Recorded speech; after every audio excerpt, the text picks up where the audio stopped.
Somewhere in the past, the timeline skewed into this tangent, creating an alternate 1985. Unless it works more like a multiverse where each ripple creates an alternate time. Welcome to WatchMojo, and today we're counting down our picks for the top 10 Back to the Future parallels in the Atom Project. The encounter could create a time paradox, the results of which could cause a chain reaction that would unravel the very fabric of the space-time continuum and destroy the entire universe. But I will tell you this, you being here opens up the potential for catastrophic reconfiguration. For this list, we're looking at similarities between the iconic time travel series and Netflix's new temporal blockbuster. These parallels are either thematic, plot-related, or Easter eggs. Spoilers are ahead, so if you haven't seen either film, don't gun it to 88 just yet. What parallels did we miss? Let us know in the comments. Number 10, the time traveler's best friend. And this is temporal experiment number 1. Come on, hey, boy, get in there. Atta boy. Do you remember the very first time traveler in Robert Zemeckis' classic? That would be his trusty sidekick, Einstein the dog. Einstein loyally stayed by Doc and Marty's side in 1985 and 2015. Before him, Doc had a fur baby named Copernicus in 1955. In the Atom Project, 12-year-old Adam's canine companion helps hint that a newly arrived stranger is Adam from the future. What is it? You say something? Hawking! Stop! Hawking!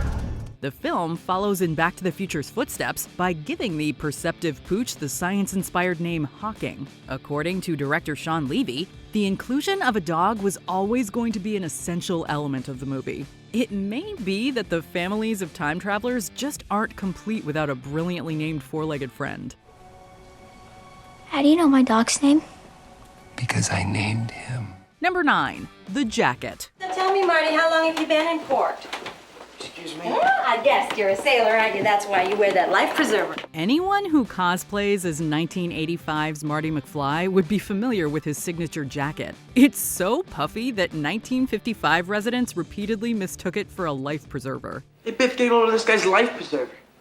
Dork thinks he's gonna drown. Since the trilogy has made its stake in history, the jean jacket and its puffy red vest counterpart have together become a recognizable and iconic look. Maybe that's where 2022's Adam got the idea to sport a vest too. Although there's no jean jacket, there's something about his red and blue outfit's color scheme that feels very familiar. It feels like Adam's clothes were meant to be a subtle homage to Marty McFly's memorable ensemble. One thing we know for sure is that both of their outfits fit better than the jacket future Adam borrows. Is that my jacket? Looks a little tight on you, don't That's you what think? I said. Fine. Number 8, ghosts of parents past. George, there's nothing to be scared of. All it takes is a little self-confidence.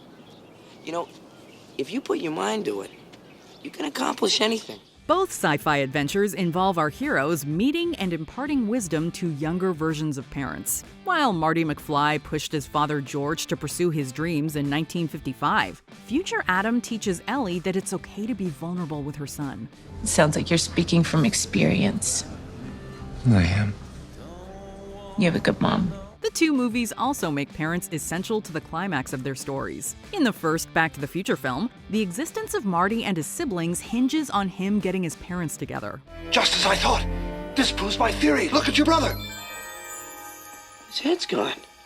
It's like it's been erased. When the two Adams go to the past in their movie, the course of the world's future depends on what happens when they find the godfather of time travel / their dad Lewis.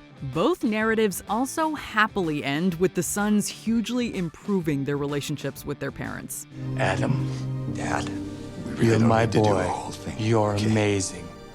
I love you. I get it, Dad. Number 7, dealing with evil classmates. Hello? Hello? Anybody home? Hey, think McFly. Biff and the Tannen family have harassed several generations of McFlys throughout virtually every timeline we see. Unfortunately, things aren't much better in Adam's 2022. Huh? No more jokes? Oh, I'm gonna enjoy this. Who talks like that? The young kid is constantly tormented by classmates that were such a plague that his future self still carries a lot of hatred for them. While young Adam's school adversaries go away, his older counterpart still deals with a coworker named Christos harassing him at work. God, I hope the boss lets me kill you. In fairness, though, you did shoot me first. On the bright side, you're Your face now matches your soul. It's hard to say whether the bitter soldier or generations of tannins are worse. Either way you look at it, all these tormentors remind us how deeply bad behavior can affect developing teens. At least our heroes stand up to the people who put them through hell.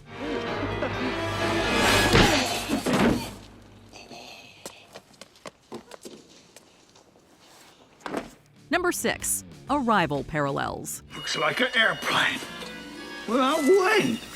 That ain't no airplane. Look.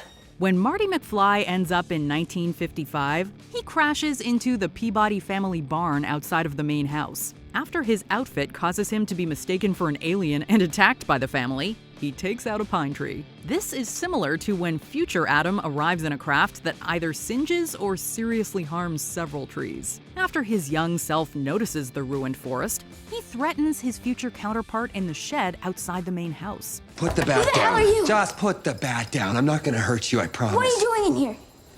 Mostly bleeding. The Adam Project sets up another Arrival homage by having future Adam know how to close a tricky fridge. When two Biffs meet in Back to the Future Part 2, the young counterpart notices the old man knows the specific way to handle his car. Who you calling butthead? Butthead? How do you know how to do that? Nobody can start this car but me. Number 5. Pine Ridge Motel. Good evening. I'm Dr. Emmett Brown. I'm standing on the parking lot at Twin Pines Mall.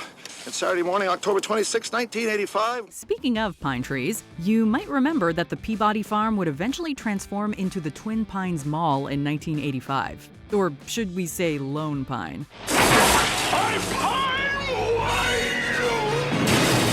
After Marty destroyed a tree in the past, the name of the mall was changed in the present. Either name sets up a blink and you'll miss it reference in the Adam Project. When the two Adams need to talk to their father privately, they convene at a motel called Pine Ridge. The inn even sports neon tree signage that looks purposefully similar to that of Doc and Marty's memorable meeting place. But is this just an Easter egg? If Twin Pines expanded to motels, this might be proof that the two narratives actually take place in the same universe. Like a multiverse where each replicates an alternate It's timeline. a multiverse. My God, we watched too many movies. Number 4. A time travel mechanism gets damaged. I had a revelation, a vision, a picture in my head, a picture of this. This is what makes time travel possible. The flux capacitor. Doc Brown's able to make vehicles jump around the timeline throughout the Back to the Future trilogy with the help of his famous flux capacitor. In the Adam Project, the source of time travel boils down to a special hard drive in Lewis Reed's particle accelerator. I gotta hand it to you, Dad. You were not messing around.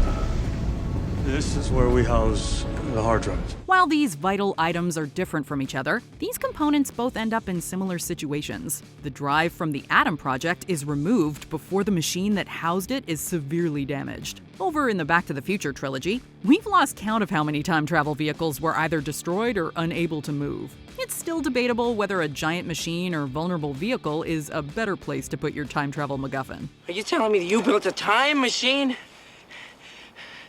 Out of a DeLorean? The way I see it, if you're gonna build a time machine into a car, why not do it with some style? Number 3. Time travel falls into the wrong hands. It demonstrates precisely how time travel can be misused and why the time machine must be destroyed.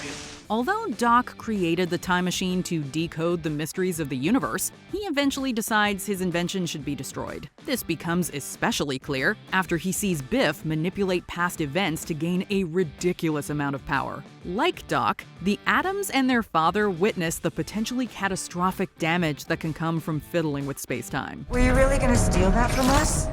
Destroy everything we've worked for?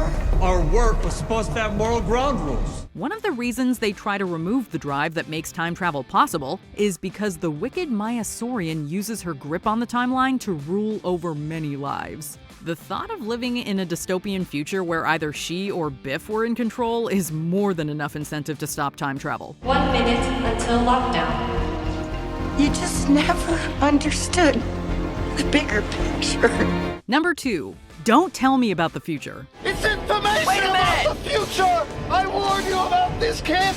The consequences! to be disastrous! In both universes, the man responsible for time travel doesn't want knowledge about the future. Although Marty wants to save Doc from being shot, the scientist doesn't want to hear about upcoming events. Young Adam also wants to tell his father Louis about an impending fatal car accident. Do you realize how absolutely wrong this is?